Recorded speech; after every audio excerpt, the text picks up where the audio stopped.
Hi and welcome to our video about Macbeth, one of the most famous tragedies written by William Shakespeare.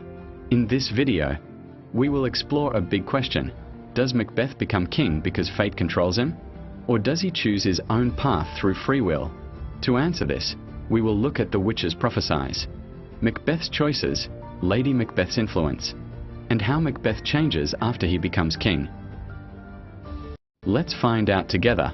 Number 1. The witches' prophesy. The theme of fate versus free will is tied closely to the supernatural, especially the witches' prophecies. Their three greetings.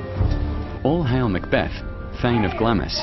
All hail Macbeth, Thane of Cawdor. All hail Macbeth, that shalt be king hereafter. The repetition of All hail Macbeth connects Macbeth's present to his predicted future. He is already Thane of Glamis, and minutes later learns he has become Thane of Cawdor, exactly as the witches said. This dramatic irony makes both Macbeth and the audience believe the final prophecy. Becoming king may also be destined. When the second prophecy comes true, Macbeth begins to think kingship is his fate. This moment shows how fate plants the seed of ambition. The witches do not force him, but they put the idea in his mind. He becomes fixated on becoming king after hearing of his promotion. Although the thought of murder appears, he remains conflicted, saying, "Chance will have me king. Why?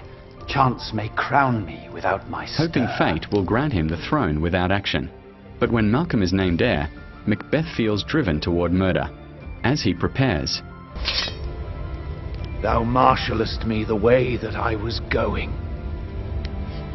This vision may be a supernatural push toward destiny or simply a projection of his anxiety and guilt, an illusion that lets him believe fate, not his own ambition, is guiding him.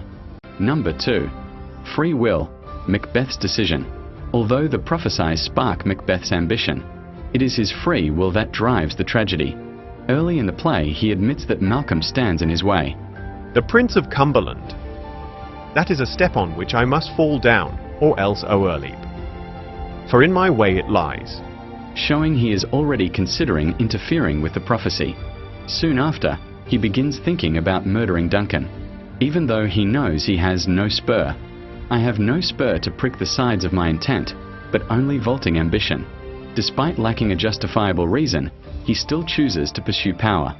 Macbeth's free will becomes clear when he declares, "I am settled, and bend up each corporal agent to this terrible feat away, and mock the time with fairest show.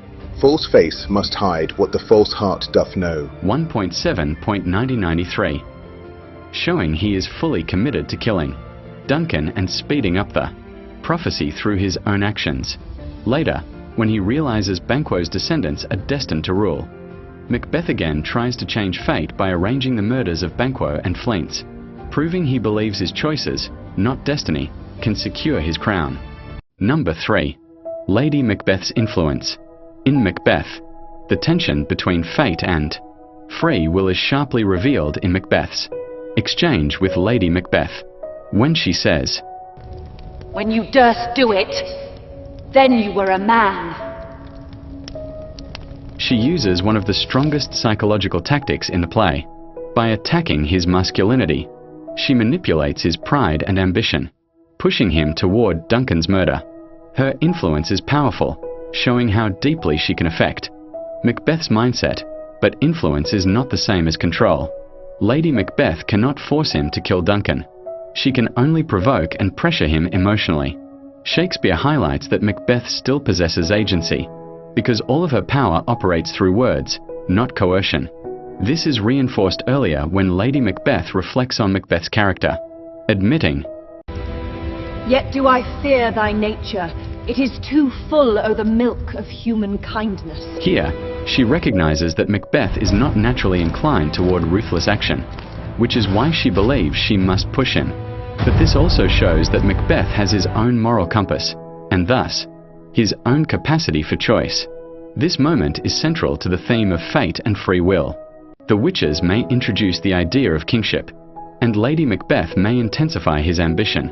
But the choice to kill Duncan is Macbeth's own. He is influenced, not controlled, and his downfall comes, not from fate alone but from the conscious decisions he makes. Number 4. How Macbeth changes after he becomes king. Free will dominates fate. After Macbeth becomes king, the influence of fate gradually weakens. While Macbeth's free will grow stronger and more destructive. The witches never instruct him to kill Banquo, nor do they suggest harming Macduff's family. These violent decisions stem entirely from Macbeth's own fear, insecurity, and obsessive desire to secure his power. None of these acts are part of any prophecy. Ironically, Macbeth believes he is still following fate. I am Thane of Cawdor and king. I will not be afraid. But in reality, he is creating the path to his own ruin. His misinterpretation of the later prophecies gives him a false sense of invincibility, and this misguided confidence ultimately leads to his downfall. Number 5. Conclusion. To sum up, the passage highlights the complex interplay between fate and free will. The witches' prophecies seem to direct Macbeth, yet his choice to act on them, along with Lady Macbeth's influence, drives him into murder, ambition, and moral decline. Once king, he relies less on fate and more on his own violent impulses. Ultimately, the tragedy shows that while fate may tempt, it is human decisions and unchecked ambition that truly shape destiny.